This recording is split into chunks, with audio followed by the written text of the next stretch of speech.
मोक्षद्वार कपाटिपाटिनवटा प्रीडन्तु मां साधुवा गुरुवापन्तु नित्यं ज्ञानदर्शनायिका चारित्रार्णो गम्भीरा मोक्षमार्गोपदेशिका इच्छामि वन्ते आयरिभक्तिकाौषगोकौतशालुचेयं शमणान् समदर्शन समचयजुत्ताणं पञ्चविहाचारणमैरणं मयरादिशृणवदेशाणं वज्रयाणं त्रियणगुणपालयणं शविशावुडं शयाणे च कालम् अंचेमि पूजेमि वन्दामि णुंसामि दुःखखो कमखो वोहिलाओ शुगई गमनम समाहि मरणम जिनगुण संपत्ति हो मज्जम वंदित शव सिद्धे धूमचल मनोवम गयम पथे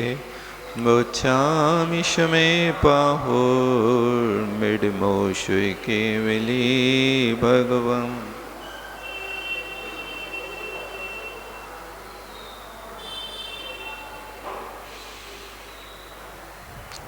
कल यहाँ पर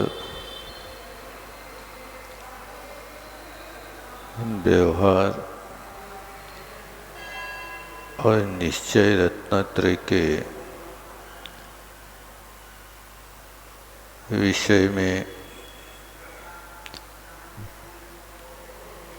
आचार्य महाराज ने, अमृतचंद स्वामी ने विषय प्रकट किया था कि व्यवहार किस तरह से आश्रित होता है और निश्चय का स्वरूप कैसे जाना जाता है। इन दोनों विषयों के विषय में कहा। अब आगे उसी बात को और स्पष्ट करते हैं। तथा ही करके आत्मख्याति टीका 357 पृष्ठ 5वीं लाइन। तथा ही अभी तक ऊपर की पंक्तियों में गाथा के अर्थ को बताया था। अब गाथा अर्थ बता करके अब तथा ही कह के अब इस बात को और खुलासा करते हैं अमृतचंद स्वामी। ना आचारादि शब्द श्रुतम एकांतेन ज्ञानस्य आश्रया तत्सद्भावे अपि अभव्यानां शुद्धात्म भावेन ज्ञानस्य अभावात्। कहते हैं कि आचार आदि शब्द श्रुत एकांत से इसलिए इसको व्यवहार की कोटि में डाल दिया जाता है। शब्द श्रुत की धारणा जीव बना लेता है, लेकिन अंतरंग में ये ज्ञान का आश्रय करने के लिए क्षयोपशम करना आवश्यक है। 11 अंग का पाठी होना यदि वास्तव में जिस जीव ने निश्चय रत्नत्रय की आराधना की, उस निश्चय रत्नत्रय की आराधना के साथ में यदि 11 अंग का ज्ञान होता है तो वो साधक निश्चय का आराधक है। और अकेला शब्द श्रुत है, लेकिन अंतरंग में यदि उसका क्षयोपशम नहीं है तो निश्चय रत्नत्रय का धारी नहीं है।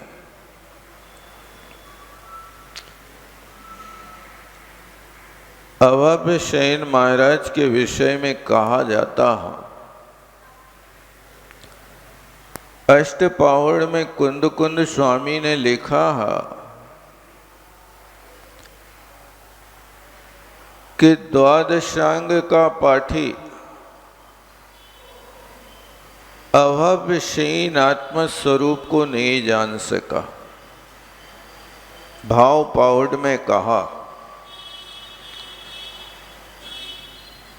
तुस माशम घोषण तो शिवबुद्धि केवल नाने जादो। तुस मास का घोष करने वाले शिवभूति मुनि महाराज तो केवल ज्ञानी हो गए, लेकिन अंगों के धारी मुनि महाराज अभय शयन भव्य शयन होकर के भी अभव्य शयन हो गए। कारण इतना था कि वस्तु को जाना लेकिन सही श्रद्धा नहीं किया। सही श्रद्धा के अभाव में इतने विशाल श्रुत का धारी व्यक्ति भी आत्म कल्याण नहीं कर पाया। जिनके पास इतना श्रुत है, ऐसे लोग इस तरह से कार्य करते हैं कि जैसे पुल के ऊपर से हजारों लोग गुजर जाते हैं, लेकिन पुल वहीं का वहीं खड़ा रहता है, एक कदम नहीं बढ़ पाता। ऐसे लोग उस पुल की भांति हैं कि जिनके ज्ञान से कई लोग सम्यक दृष्टि बन जाएं, ज्ञानी बन जाएं, आत्म कल्याण में लग जाएं, लेकिन सही श्रद्धा ना होने के कारण वे जहाँ के तहाँ खड़े रहते हैं, वहाँ से एक गुणस्थान भी आगे नहीं बढ़ पाता। मोक्ष मार्ग में श्रद्धा और चारित्र का बहुत बड़ा महत्व होता है। यदि आपके पास श्रद्धा नहीं है तो कितना बड़ा भी ज्ञान हो और कितना बड़ा चारित्र हो, मासोपवासी हो, लेकिन वो मोक्ष मार्ग में काम नहीं कर रहा। और मोक्ष मार्ग में वास्तव में समीचीन श्रद्धा न हो, उस समीचीन श्रद्धा के साथ में भले ही जीव अल्प ज्ञानी हो और चारित्र के प्रति श्रद्धा हो, लेकिन भले ही उसका शरीर साथ ना दे रहा, ऐसा जीव ही निकट भव्य की कोटि में आता। आप चारित्र नहीं ले पा रहे, आपके शरीर की परिस्थिति है, भावों की परिस्थिति है, लेकिन ये बात तो नहीं है कि चारित्र तुम्हारी फाइल से बाहर है। कहीं चारित्र के प्रति आपकी उपेक्षा है। जिस व्यक्ति को चारित्र के प्रति अटूट आस्था है, हे परमात्मा, मोक्ष का फल जब भी लगेगा, इस निर्ग्रंथ मुद्रा के धारी संतों के साथ आभ्यंतर परिग्रह के त्यागी मुनि महाराजों के स्थान पर ही वो मोक्ष का फल लगेगा, अन्यथा नहीं लगेगा। ऐसी चारित्रवंतों के प्रति आस्था हो, उस श्रद्धान में कहीं अपनी कोई कमी ना हो, और मोक्ष मार्ग में यदि हम कमी कर रहे हैं और कोई हमारी उस कमी को बताए तो बौखलाए ना। ऐसा भी हो जाता है कि आपने मोक्ष पंथ को तो अपनाया, लेकिन कभी कभी हम उसको समझ नहीं पाए और कोई चूक कर गए। और कोई चारित्र का धनी आपको संकेत करता है कि भाई रास्ता ऐसा है, तो बहुत बड़ा उपकार मानता है। धन्य है आप जैसे उपकारी ने मेरे दोष निकाल दिए, नहीं तो मेरा मोक्ष मार्ग चरमरा जाता। आप हमारे लिए आकस्मिक वैद्य हैं, जिनने मेरी कमी रूपी रोग को निकाल करके मुझे स्वस्थता प्रदान की। लेकिन जो व्यक्ति अपनी उस कमी को स्वीकार ना करके और कोई बताता है उनसे लड़ने बैठ जाए और बुराई मान जाए, वो व्यक्ति सच्चा श्रद्धानी नहीं है। वो मजबूत श्रद्धा हो, और जहां कमी हो उसको सहर्ष स्वीकार करो। अपने दोषों को कभी माफ मत करना, और दूसरों के दोषों को कभी अपने मन में नहीं रखना, क्योंकि दूसरों के दोषों को यदि हम अपने मन में रखते हैं तो दोष तो करे वो और मन खराब करें अपना। एक कहां की समझदारी है कि तुम्हारे पापों का भार और हम अपने सिर पे ढोते रहें। वो ऐसा कर रहा, वो ऐसा कर रहा, अरे भाई वो कर रहा तो उसका फल तो वो ही पाएगा ना। ऐसा तो नहीं होगा कि वो करे और तुम्हें फल मिले, ऐसा नहीं हो सकता। इसलिए कोशिश करो कि यदि हम चारित्र नहीं ले पा रहे हैं तो ऐसा आचरण करें कि हमारा आचरण चारित्र से कड़ी जोड़ दे। आचरण ऐसा करो कि लोग सीखने लगे। बोलो तो ऐसा बोलो कि लोग लिखने लगे। देखो तो ऐसा देखो कि लोग समझें कि ये महासंयमी संयम समिति का धारी है।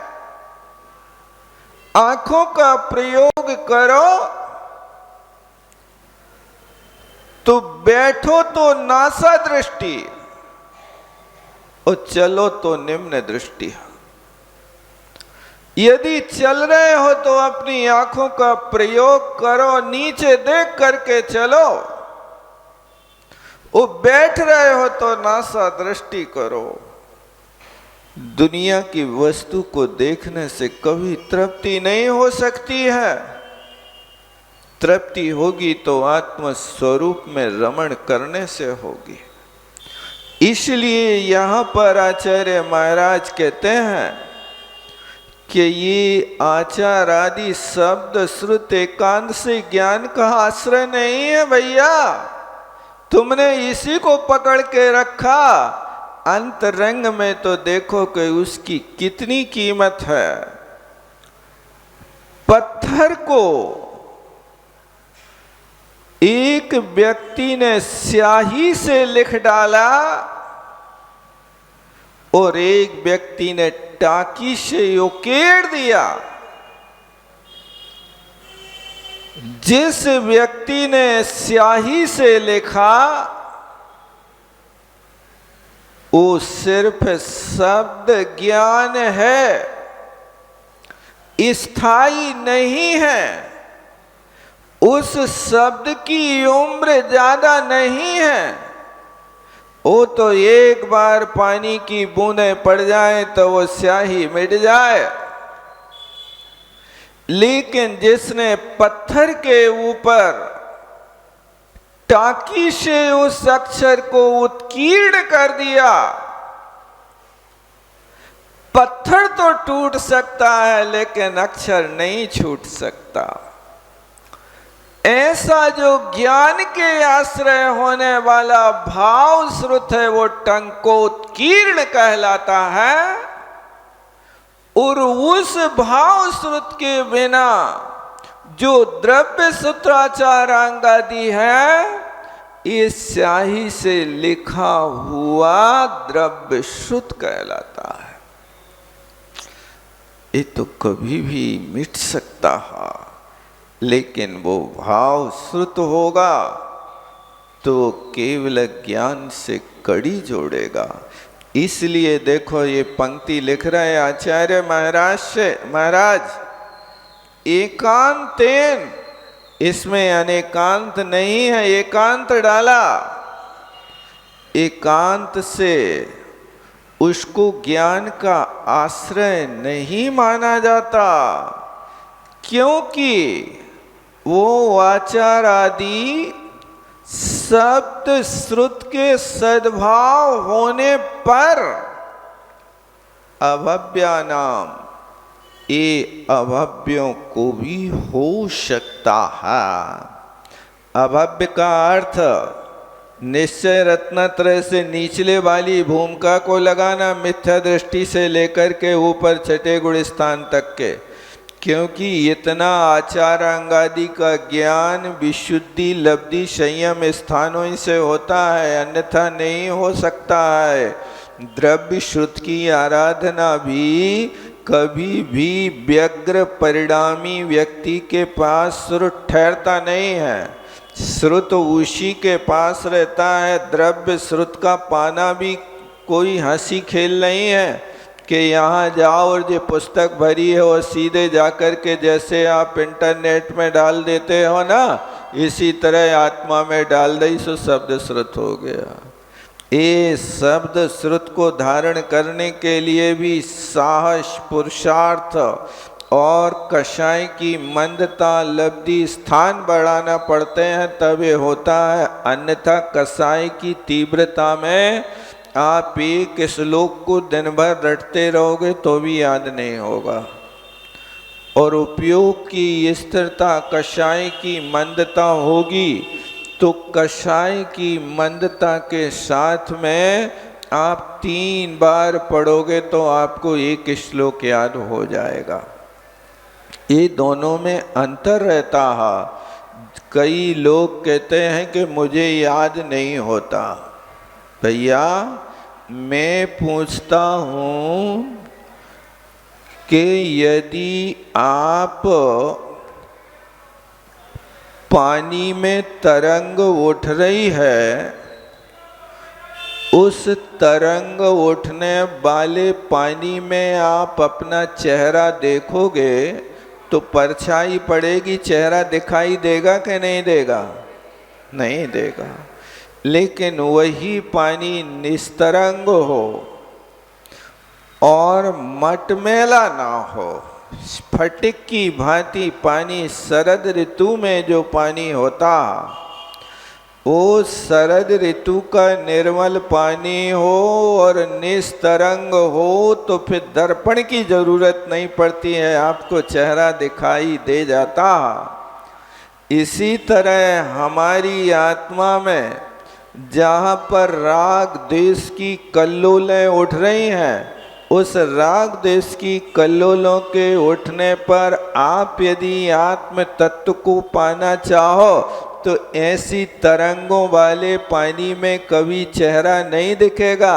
ऐसी स्थिति में आत्म तत्व का अभ्यास भी नहीं होगा।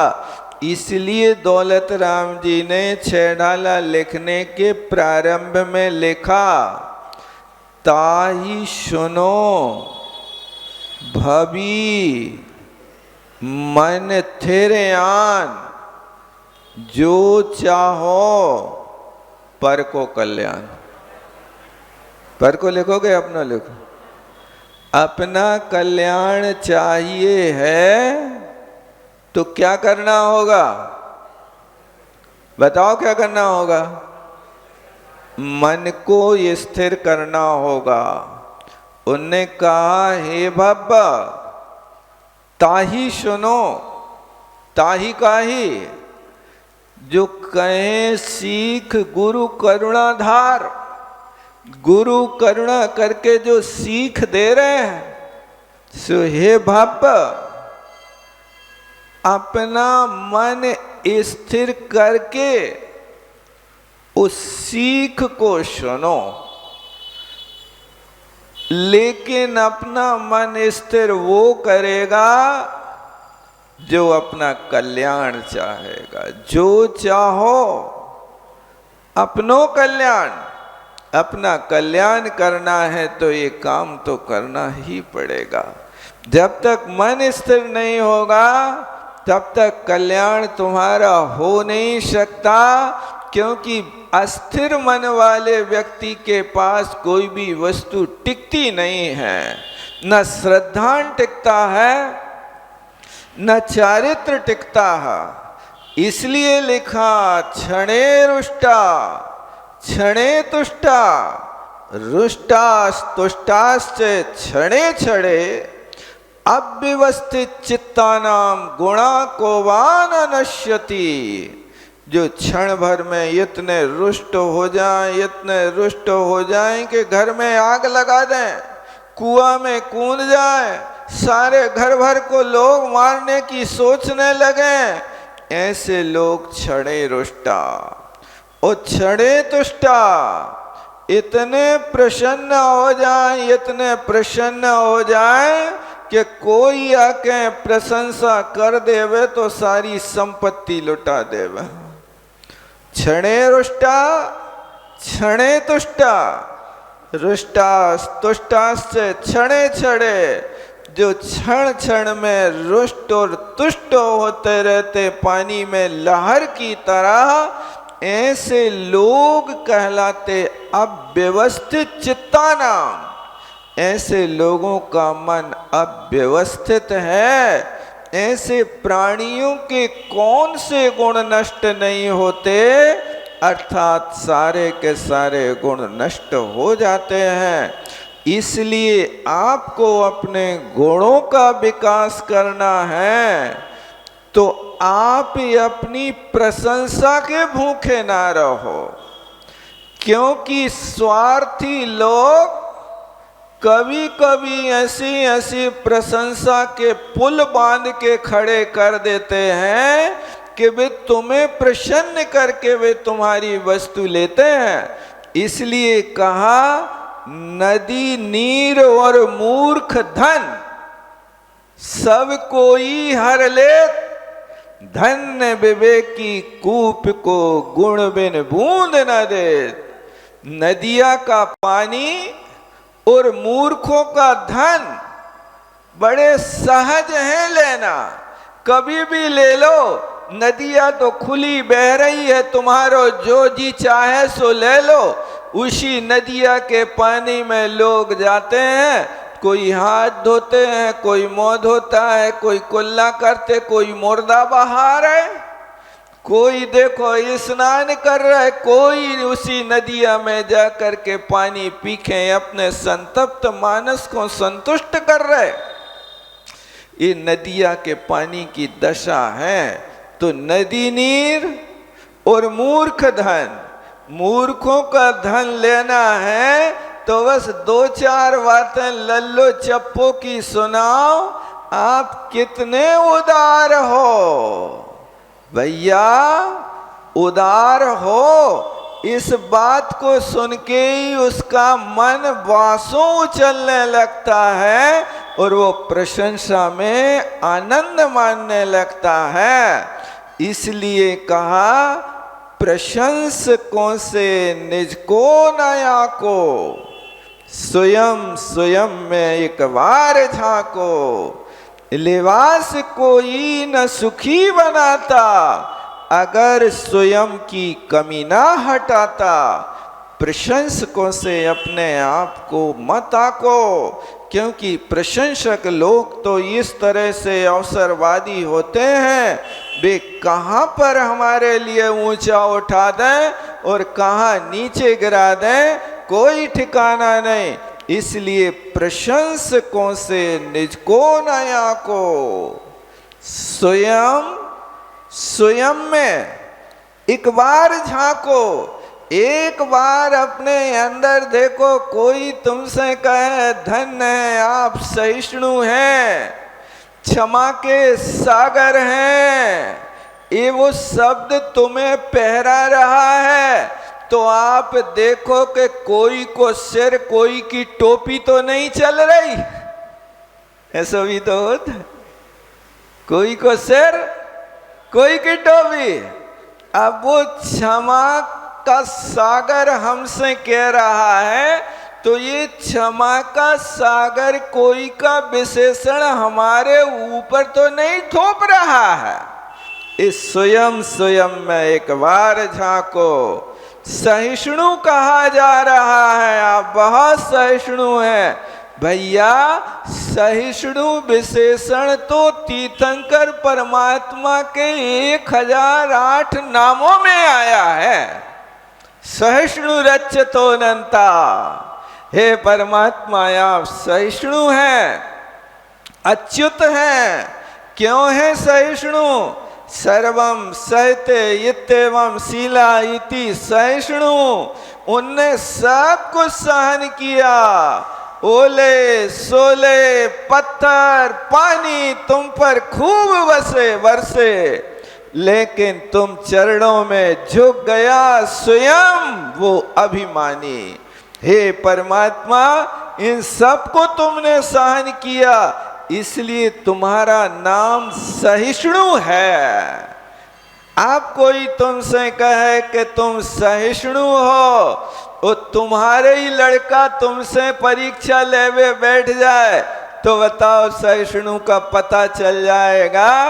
एक बच्चा को उसके पिता क्षमा की बात बता रहे थे, बेटा कुछ भी हो जाए गुस्सा नहीं करना, क्षमा अपना धर्म है, व्यक्ति को ऊंचा उठाता है, यश फैलता है। बच्चे ने अच्छे से समझ लिया। अब बात तो समझ में हमें थ्योरी में आ गई, प्रैक्टिकल बाप के ही ऊपर कर रहा है। उसने पिता के 5 रुपया निकाल लिए जेब में से, और थोड़ी देर बाद पिता जब जेब देखते हैं तो 5 रुपया नदारत। आप पिताजी ढूंढते हैं रुपया किसने निकाले हैं बताओ। आप सबसे पूछते हैं, सबके पास जाते हैं, 5 का नोट किसने निकाला। जब कोई ने नहीं बताया तो फिर उनने 1-1.5 हाथ की लबुदिया ढूंढी और सबको एक तरफ से खड़ा किया और सबको सूटने लगे। तो वो बच्चे का नंबर आया, बच्चे ने 5 रुपया निकाल करके दे दिए।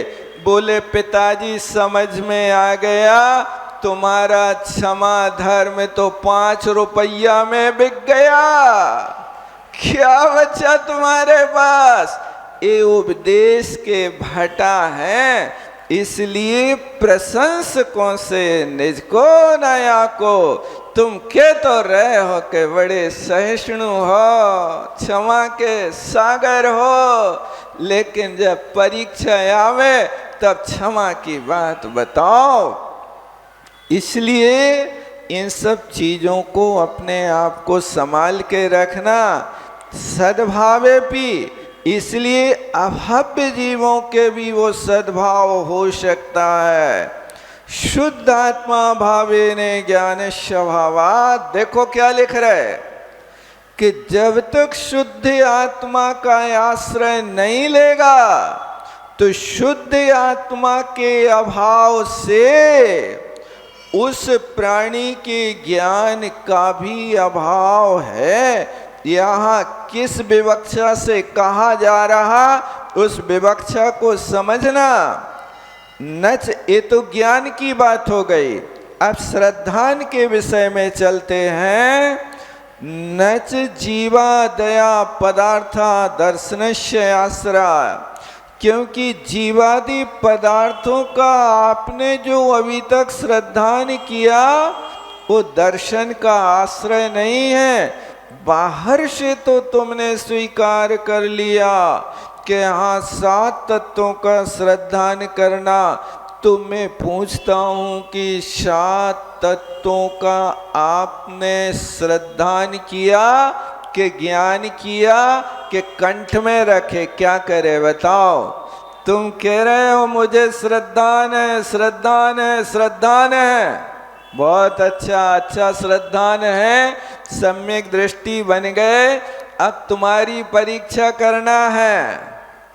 अब 104 डिग्री बुखार चढ़ जावे, उस 104 डिग्री बुखार के आने पर अब बताओ डॉक्टर याद आ रहा है कि भगवान याद आ रहा है? ईमानदारी से बताना कौन आ रहा है। अब डॉक्टर की शरण में जाना है कि भगवान की शरण में जाना है? उस 104 डिग्री बुखार में दाह पड़ रही हो, तड़प रहे हो, उस समय यदि होवे अर्हंते शरणम पब्बज्जामि, अर्हंते शरणम पब्बज्जामि, अन्यथा शरणम नास्ति त्वमेव शरणम मम, त्वाम नाम स्मृति मात्रेण पर्युपासीस सामहे।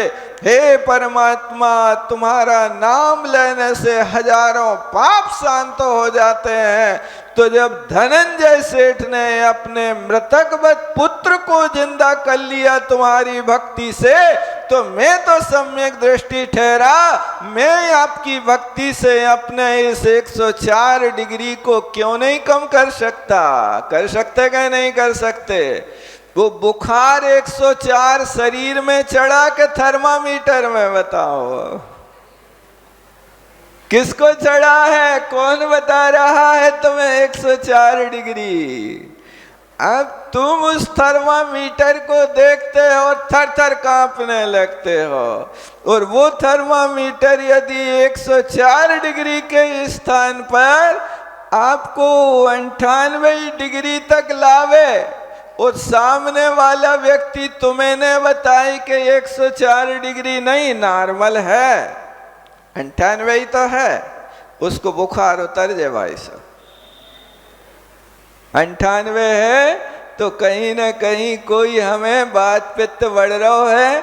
अभी देखो आप गरम गरम पानी पियो तो शरीर ठंडा हो जाए। ये मानसिकता तुम्हारी जो बनाई वो थर्मामीटर ने बनाई कि तुम्हारी संवेदना ने बनाई? बताओ कौन ने बनाई? सम्यक दृष्टि हो तो उस समय आप अपने आप को देख लेना कि आप कैसे सम्यक दृष्टि हो कि बुखार चढ़ने पर भगवान याद नहीं आ रहा। कोई कहेगा अरे बाप रे, कोई कहेगा अरे माँ मरे जा रहे, माँ मरी जा रही के तुम। ये माँ बाप को चिल्ले हैं, डॉक्टर को चिल्ले हैं, मन को एकाग्र करके परमात्मा को कोई नहीं चिल्लाता है।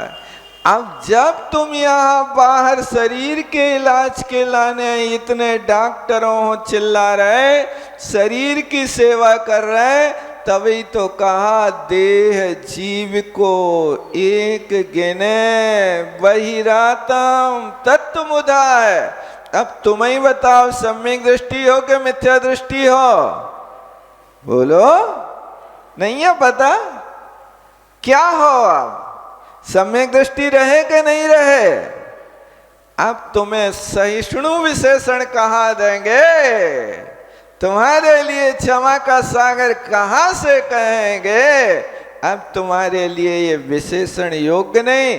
इसलिए समझ लेना कि ये सब प्रशंसा करने वालों के गीत हैं, इनको कोई स्वार्थ भरी दृष्टि है, इसीलिए वो करता है। भूखा बच्चा जब आता है और माँ थोड़ी नाराज हो जाती है तो वो माँ से चिपकता है, मेरी मम्मी मेरी मम्मी। अभी जब उसको स्वार्थ नहीं था तब नहीं कह रहा था मेरी मम्मी। आप क्यों? इस स्वार्थ पड़े कछु और है, ये स्थिति है। इसलिए लिखा है कि ये दर्शन का आश्रय नहीं, क्योंकि तद सद्भावे। अब जीवादि पदार्थों के श्रद्धान सद्भाव है, लेकिन ये तो अभव्यों के भी है, लेकिन शुद्ध आत्मा के अभाव से उसको निश्चय दर्शन नहीं कह सकते हैं, निश्चय सम्यक दृष्टि नहीं कहा जाता। नच षड जीव निकाया, फिर कहते 6 निकाय के जीवों का चारित्र आश्रया ना, चारित्र का आश्रय नहीं है। तद सद्भावेपि, क्योंकि वो उसका चारित्र का सद्भाव होने पर भी अभव्य जीवों को होता है, और अभव्य के शुद्ध आत्मा के अभाव से चारित्र का अभाव है। इस सब चीजों को आप समझ रहे कि नहीं समझ रहे? चारित्र का अभाव और सद्भाव यानी निश्चय को प्राप्त कराना है, इसलिए व्यवहार चारित्र का अभाव किया जा रहा है। इस व्यवहार चारित्र से साक्षात मोक्ष नहीं होता है। क्यों? क्योंकि साक्षात मोक्ष निश्चय चारित्र से होता है। आप कहोगे ये किस वेश पर कह रहे हो आप? देखो यहाँ पर जयसेन महाराज ने 356 पृष्ठ पे तीसरी लाइन में देखो, कस्माद यदि चेत, ये क्यों कह रहे हैं आपके निश्चय न प्रतिषेधक है और व्यवहार न प्रतिषेध है। ये दूसरी लाइन में कह करके फिर शंका कारण शंका उठाई कि कस्मात इति चेत, ये व्यवहार प्रतिषेध और निश्चय प्रतिषेधक है, ये क्यों कहा जा रहा है? उसके लिए समाधान देते हैं। देखो तीसरी पंक्ति में लिख रहा है जयसेन महाराज, निश्चय मोक्ष मार्ग की स्थिता नाम निमेन मोक्षो भवति। जो निश्चय मोक्ष मार्ग में स्थित हैं उनके लिए तो नियम से मोक्ष होता ही है। ये नियमें डाल दिया, माने अब इसको कोई काट नहीं सकता, उसको मोक्ष होना ही है। लेकिन व्यवहार मोक्ष मार्गे स्थिता नाम तू भवती ना भवती, देखो दोनों शब्द डाल दिए। निश्चय मोक्ष मार्ग वालों के लिए तो नियम से लिखा, लेकिन व्यवहार मोक्ष मार्ग में रहने वालों को मोक्ष होता भी है और नहीं भी होता है। अब होता भी है का अभिप्राय, जो रत्नत्रय पालन कर रहा है लेकिन श्रेणी आरोहण नहीं कर पा रहा है, उसको अभी काल बाधक है, द्रव्य बाधक है। अब यहाँ पंचम काल में यदि कोई व्यवहार रत्नत्रय का पालन करके छठे सातवें गुण स्थान में रहे, कितना बड़ा तपस्वी रहे, लेकिन पंचम काल में तो मोक्ष होना नहीं ना अपने क्षेत्र से, इसलिए काल बाधक है। और दूसरा द्रव्य बाधक है कि पंचम काल के जीवों को उत्तम 3 संघनन नहीं होते हैं। वज्र वृषभ नाराज संघनन नहीं होता है, वज्र वृषभ नाराज संघनन होता तो चौथे काल के जीवों को होता है। अब जिनको ब्रज विश्रम नारा संगनन नहीं होगा उनको उस भव से मोक्ष नहीं होगा। क्यों? ये द्रव्य की योग्यता होना चाहिए। जब तक ये संगनन नहीं होगा तब तक आप कैसे काम करेंगे? इसलिए अकेले भावों से काम नहीं होता है, द्रव्य की भी जरूरत है। आपको खिचड़ी पकाना है तो खिचड़ी पकाने के लिए आग की जरूरत है कि चूल्हे की जरूरत है? बताओ काय की जरूरत है? चूल्हे के बिना आग पे रख दो,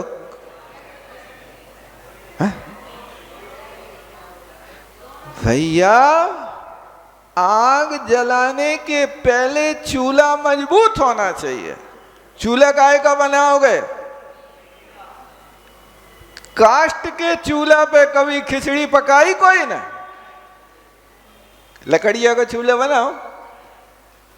कभी काष्ट के चूल्हे पे लकड़ी जला करके और अपनी बढ़िया चांदी की हंडी में खिचड़ी पका के देखो, पकेगी कि नहीं पकेगी? ये चूल्हा द्रव्य की भांति है। चूल्हे को मजबूत होना चाहिए कि जो आग की दाह को भी सहन कर जाए, आग में ना जले। आपकी लकड़ी तो कछू की भी हो सकती है, चंदन की भी हो सकती है, सतकठा की भी हो सकती है, छेवले की हो सकती है, सागौन की हो सकती है, लेकिन चूल्हा सतकठा की लकड़ी का नहीं बना सकता है। चूल्हा आप चंदन की लकड़ी का नहीं बना सकते हो। चंदन की लकड़ी का बिजना तो बना सकते हो, लेकिन चूल्हा नहीं बना सकते। चूल्हा बनेगा तो या तो लोहे का बनाओगे, या मिट्टी का बनाओगे, पत्थर का बनाओगे, जो आग को झेल सके। इसका नाम द्रव्य है। इसी तरह ये शरीर भी मोक्ष मार्ग की खिचड़ी पकाने का एक चूल्हा है। ये चूल्हा भी इतना मजबूत होवे, इतना मजबूत होवे कि जिनके ऊपर उपसर्ग और परिसहों की आग लगे, लेकिन फिर भी वे अपने आप को सहन कर ले, वो द्रव्य की शुद्धि है। इसलिए अमृतचंद स्वामी ने प्रवचन सार में चरणानुयोग में द्रव्यानुसारी ये शब्द प्रयोग किया है। द्रव्यानुसारी चरणम, चारित्र होगा तो द्रव्य के अनुसार होगा, और वो यथाख्यात चारित्र जब भी होगा उत्तम संघननों पर ही टिकेगा।